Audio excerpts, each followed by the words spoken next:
Olá! Nossa condição, enquanto seres pensantes, nos permite perceber e corrigir os defeitos que ainda carregamos. O Espiritismo nos ajuda a compreender nossas dificuldades e nos dá o entendimento necessário para seguirmos no caminho do bem. A Vida em Foco está no ar e você é o nosso convidado especial. Fique conosco!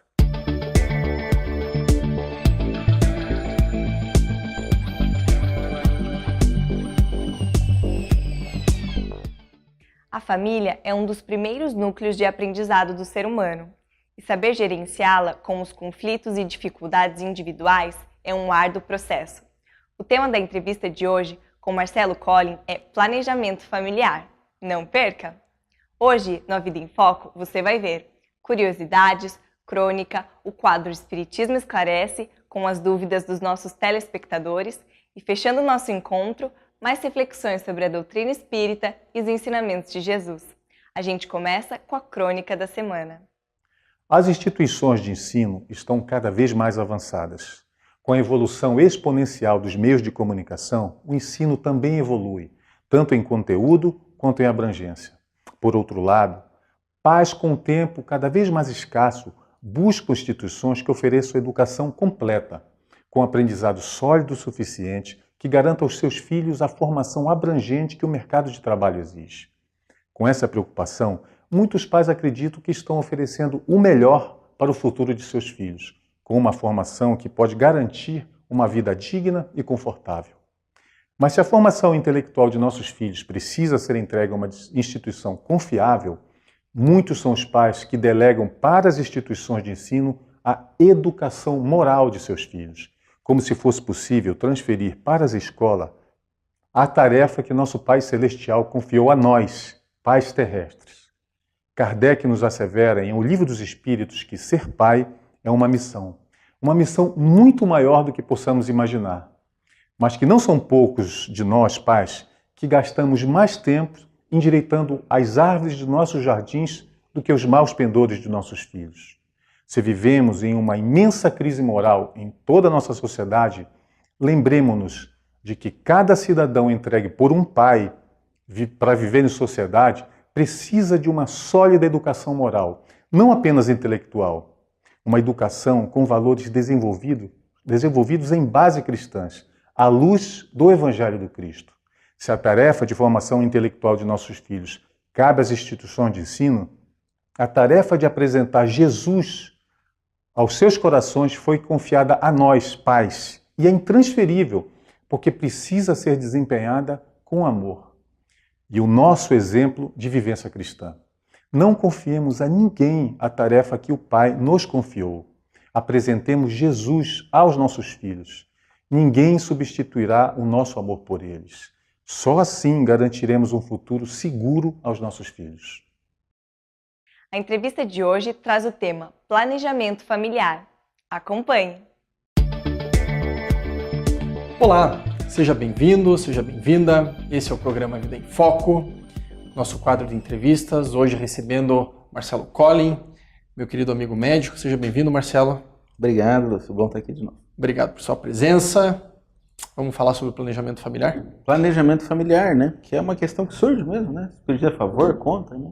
Acho que é um bom tema para a gente conversar. Acho que podemos começar por isso mesmo. É ou não é? É a favor ou é contra? Podemos planejar usar anticoncepcional? Porque para que a gente possa ter essa resposta, a gente podia dizer, sim, tá, mas é superficial demais daí também. A gente obviamente não vai conseguir pegar todas as nuances da questão, mas primeiro a gente tem que entender sexualidade, sexo, energia sexual. Eu vou usar esses termos hoje de uma maneira meio intercambiável, assim, embora a gente possa querer separar. A gente tem dentro de nós uma energia sexual, né, que tem a ver com a nossa sexualidade, com a nossa potência genésica.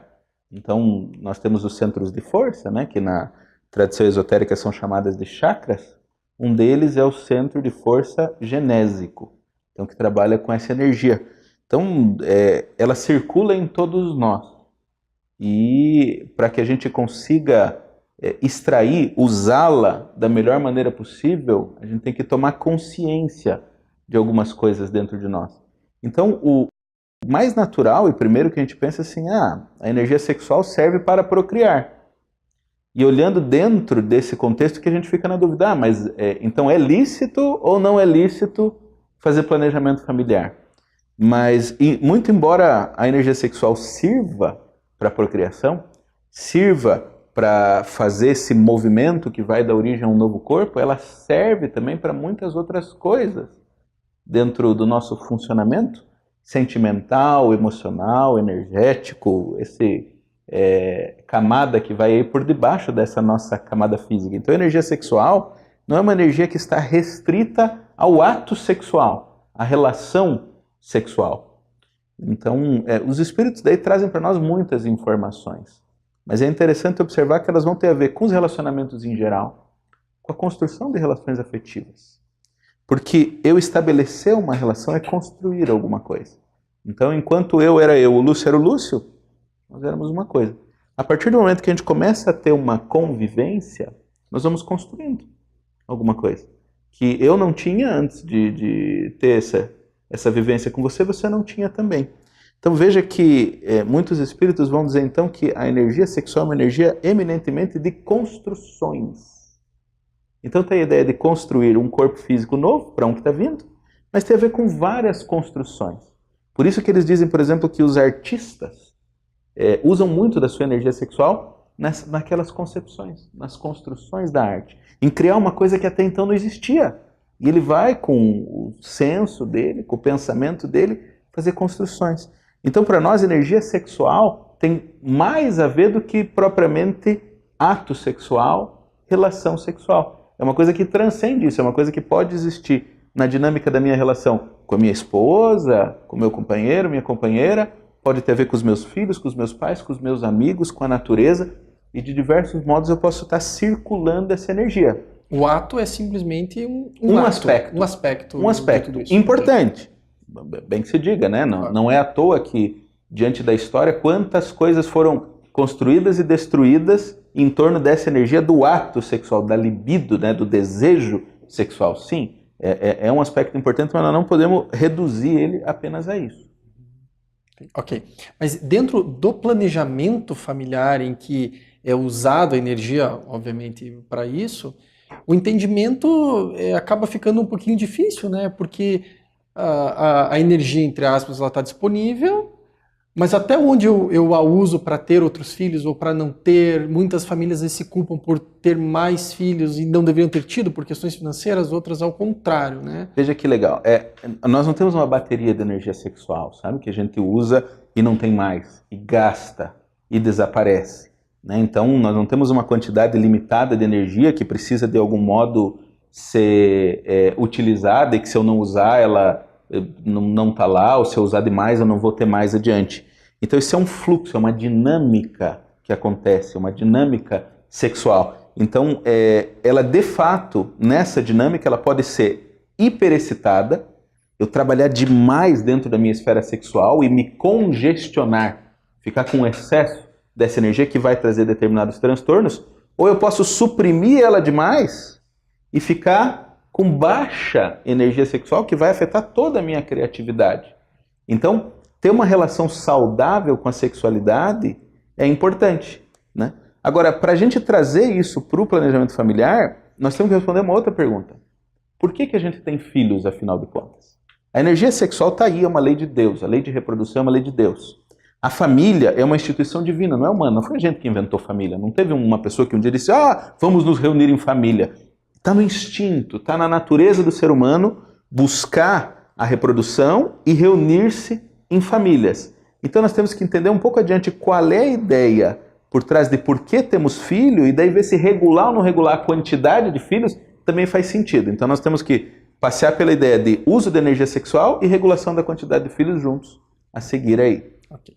Marcelo, eu quero deixar então esse tema para o nosso intervalo, ok? Fique conosco e já retornaremos. Fique com a gente, vamos para um rápido intervalo e logo voltamos. Até já!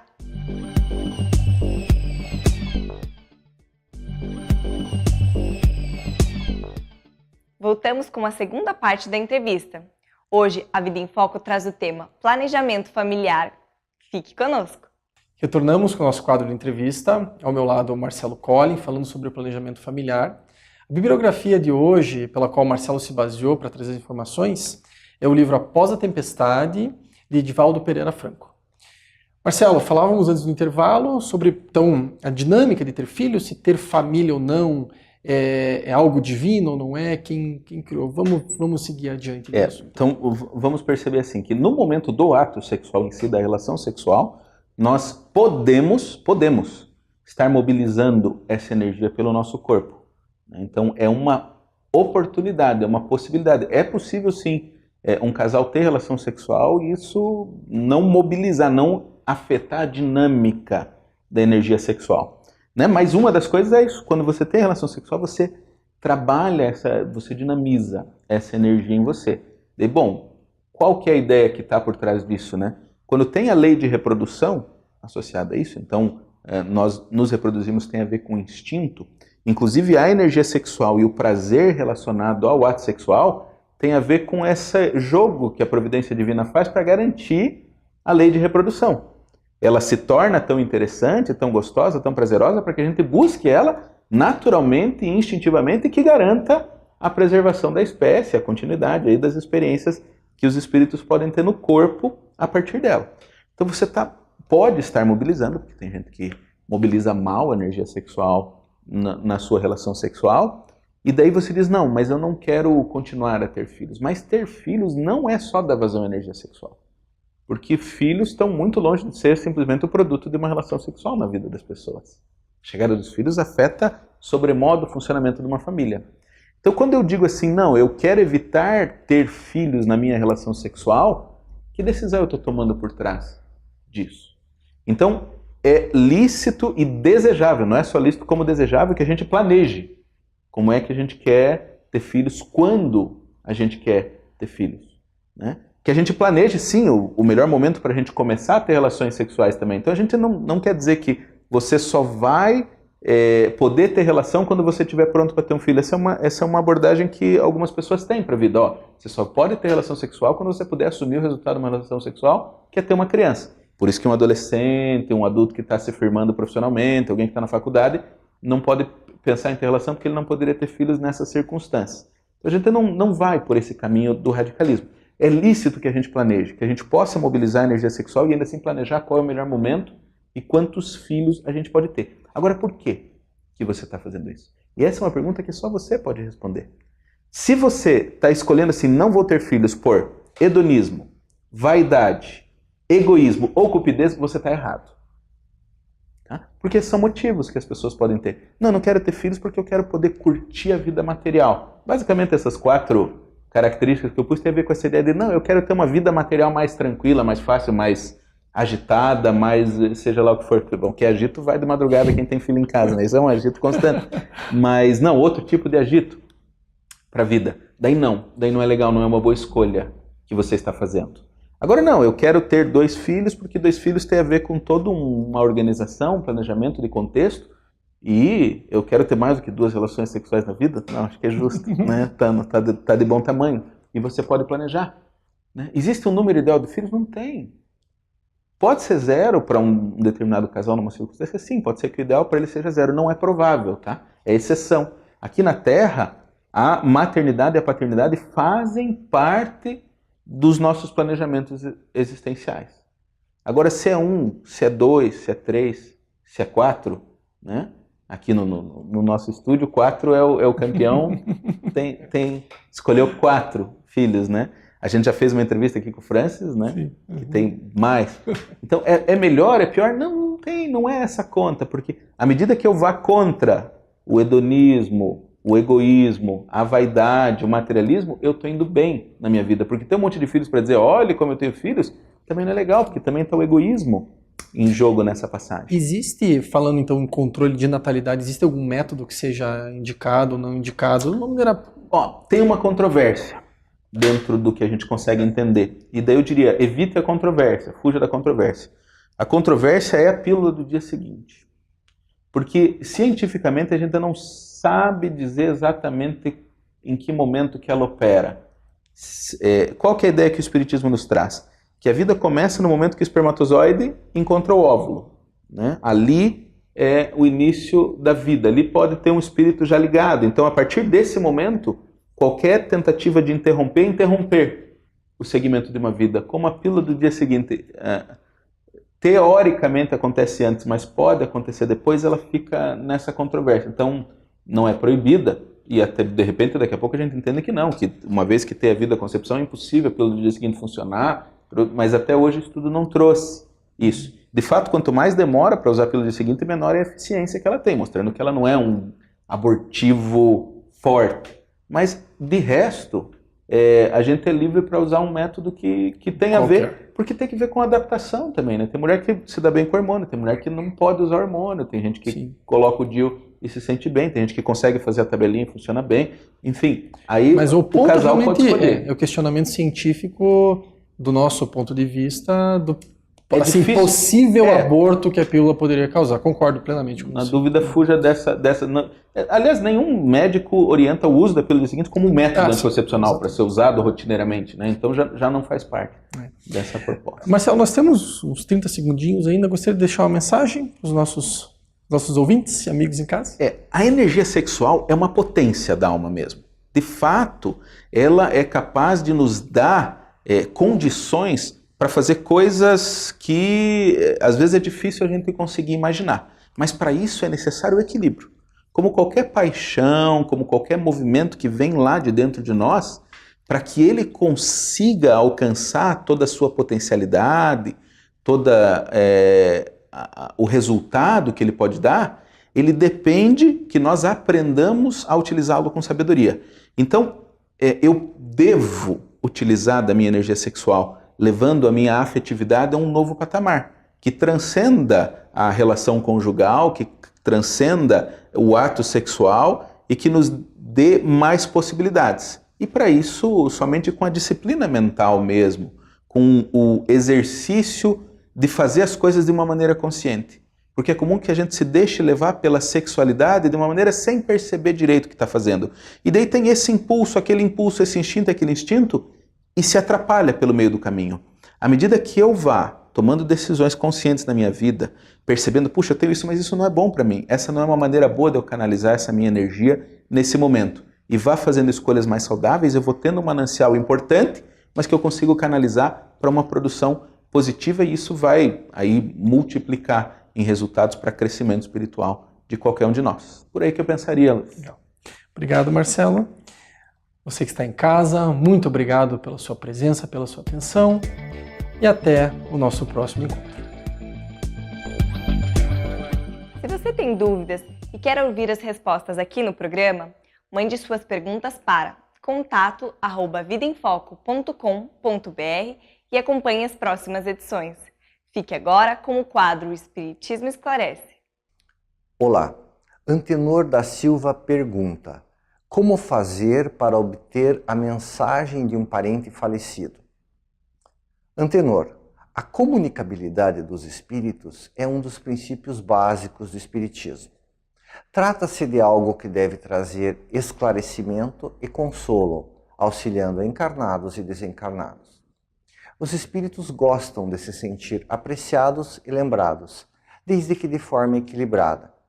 A tristeza sem limite, tocada de revolta, de falta de submissão a Deus em razão do falecimento, pode prejudicar e levar tristeza ao ente querido. Logo em seguida à desencarnação, o espírito costuma passar por um período delicado. Ele recorda o que fez durante a última vida, livre das ilusões da matéria que costumam confundir as prioridades. Lembra o que programou viver antes de seu renascimento. Analisa o que conseguiu ou não fazer. Também precisa se adaptar às novas condições, sem a presença constante dos familiares a que estava acostumado. Nesse período, necessita da maior cota possível de tranquilidade e respeito. Enquanto está nessa fase de adaptação, é bastante difícil que alguma comunicação ocorra. As mensagens dos desencarnados aos familiares devem trazer consolo e esperança. Enquanto ele permanece em estado de desassossego íntimo, não é desejável que se comunique. Imagine-se a tristeza de uma mãe ao saber que seu filho está infeliz no plano espiritual. Que utilidade teria semelhante ocorrência? Após o espírito conseguir se equilibrar, ela se torna viável, mas tudo sempre depende da permissão divina. Existem mensagens de espíritos em estado de sofrimento, mas elas costumam funcionar como um alerta aos homens para que se comportem com dignidade. Não são destinadas aos familiares, nem trazem elementos de identificação que possam causar algum constrangimento, enquanto os mais próximos do falecido continuam na carne. O desejo de receber comunicação costuma funcionar como um chamado, uma evocação. Havendo permissão divina, e desde que o interessado frequente locais em que isso seja possível, como um centro espírita, ou tenha contato com algum médium, a comunicação pode ocorrer. Alberto Almeida nos convida à reflexão com o quadro Espiritualidade em Gotas. Fique conosco! O anjo de guarda de uma nação. As aglomerações de indivíduos, como as sociedades, as cidades e as nações, têm espíritos protetores especiais? É a questão 519 de O Livro dos Espíritos.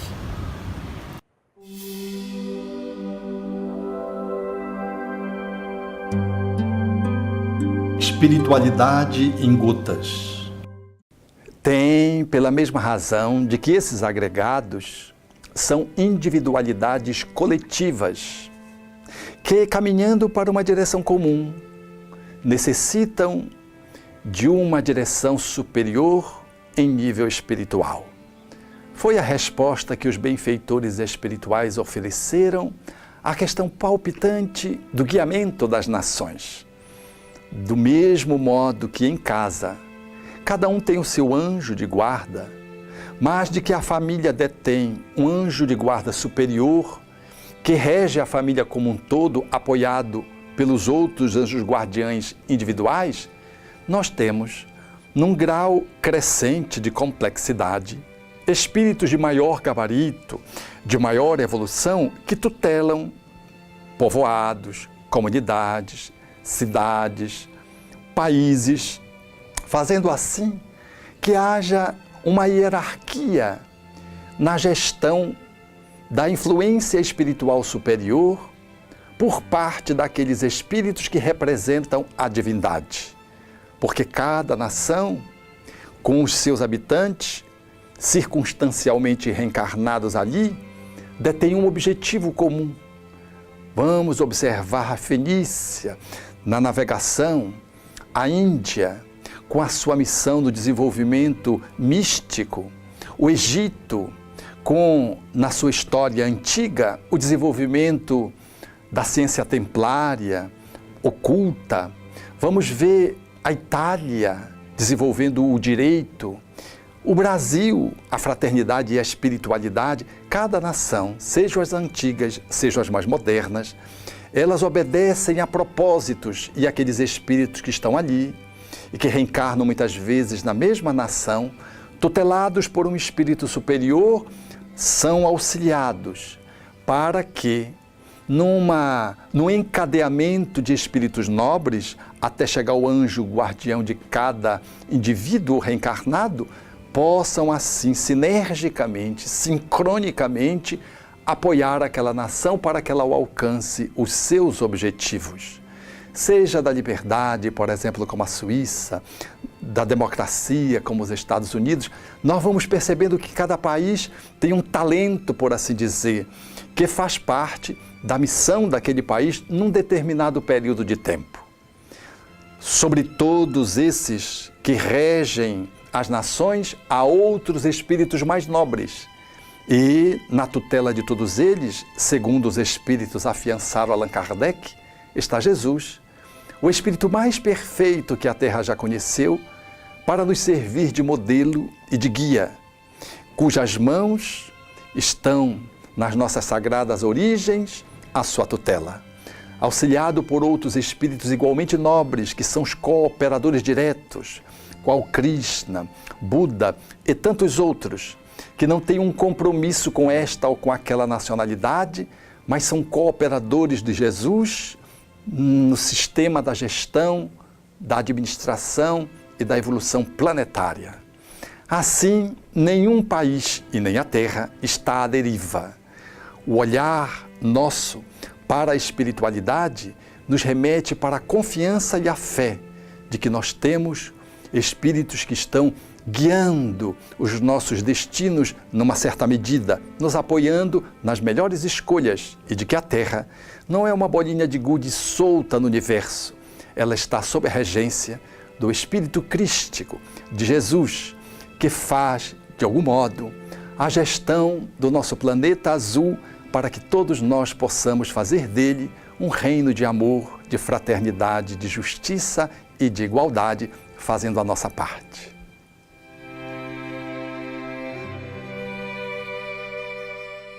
Obrigada pela sua companhia. A Vida em Foco volta na semana que vem com mais novidades.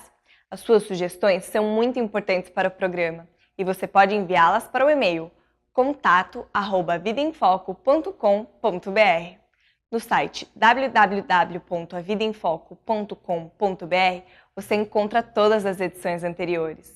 Aproveite para rever as entrevistas e também os outros quadros do programa. Agradecemos muito a sua companhia. Tenha uma ótima semana e até o próximo A Vida em Foco.